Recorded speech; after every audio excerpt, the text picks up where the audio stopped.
कि आप सिर्फ इस चीज को देख के,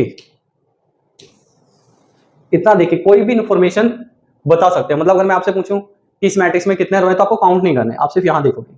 मैं अगर आपसे पूछूं कि इस मैट्रिक्स में कितने कॉलम है, आप काउंट नहीं करना, आप सिर्फ यहां देखोगे। मैं आपसे पूछूं इस मैट्रिक्स में कितने एलिमेंट है, आपको कुछ काउंट नहीं करना, इन दोनों की मल्टीप्लाई करोगे। तो आप इजिली नंबर ऑफ रो बता सकते हो, नंबर ऑफ कॉलम बता सकते हो, एलिमेंट्स बता सकते हो। इसलिए हम फाइनली मैट्रिक्स को ऐसे लिख देते हैं, हमें ज्यादा इंफॉर्मेशन को कलेक्ट करने पे अपना टाइम खर्च ना करना पड़े।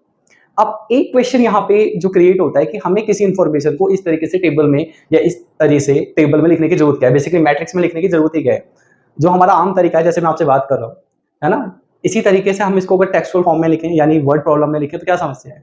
उससे एक समस्या है। समस्या ये है, इसी प्रॉब्लम को मैंने वर्ड्स में लिख दिया है, ठीक है, अब आप इसे रीड करो।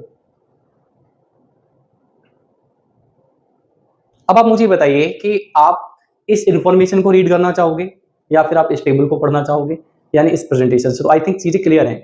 मैट्रिक्स इंफॉर्मेशन को इजी टू अंडरस्टैंड बनाता है।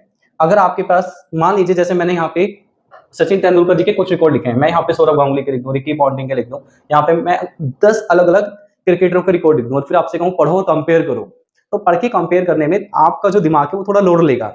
लेकिन अगर मैं सभी की इन्फॉर्मेशन को इस तरह से लिखूंगा और कहूंगा कंपेयर करो, तो आप इजिली कंपेयर कर सकते हो।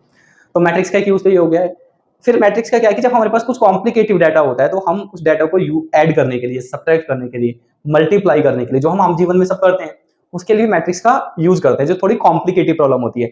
जहां अगर हम अपने पुराने ट्रेडिशनल तरीके यूज करेंगे ऐड करने के, सब्ट्रैक्ट करने के, मल्टीप्लाई करने के, तो क्या होगा, गलती के चांसेस रहते हैं। जैसे अगर आपको छोटी सी कैलकुलेशन करनी है तो हम लोग ऐसे उंगलियों पे कर लेते हैं। अगर हमें बहुत सारी कैलकुलेशन करनी है तो हम कैलकुलेटर का यूज करते हैं। लेकिन अगर और इससे भी ज्यादा कैलकुलेशंस करनी है तो फिर हम क्या करते हैं, हम अकाउंटिंग के सॉफ्टवेयर का यूज करते हैं।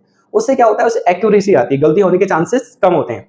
तो जैसे जैसे हमारी प्रॉब्लम बढ़ती जाती है, वैसे वैसे हम अपने जो तरीके होते हैं उनको भी अपडेट करते जाते हैं। तो मैट्रिक्स बेसिकली ऐसा ही तरीका है। अब जैसे मैंने बताया कि चीजों को ऐड करने में, सब्ट्रैक्ट करने में, मल्टीप्लाई करने में मैट्रिक्स का यूज होता है। इसके अलावा हम लोग 10th क्लास में इस तरह के इक्वेशंस पढ़ते हैं, फॉर एग्जांपल ये, और x + 5y = 20, ठीक है। और इन इक्वेशंस को सॉल्व करके हमें किसकी वैल्यू निकालनी होती है, हमें वैल्यू निकालनी होती है, एक तो x की क्वेश्चन मार्क और एक वैल्यू y की क्वेश्चन मार्क।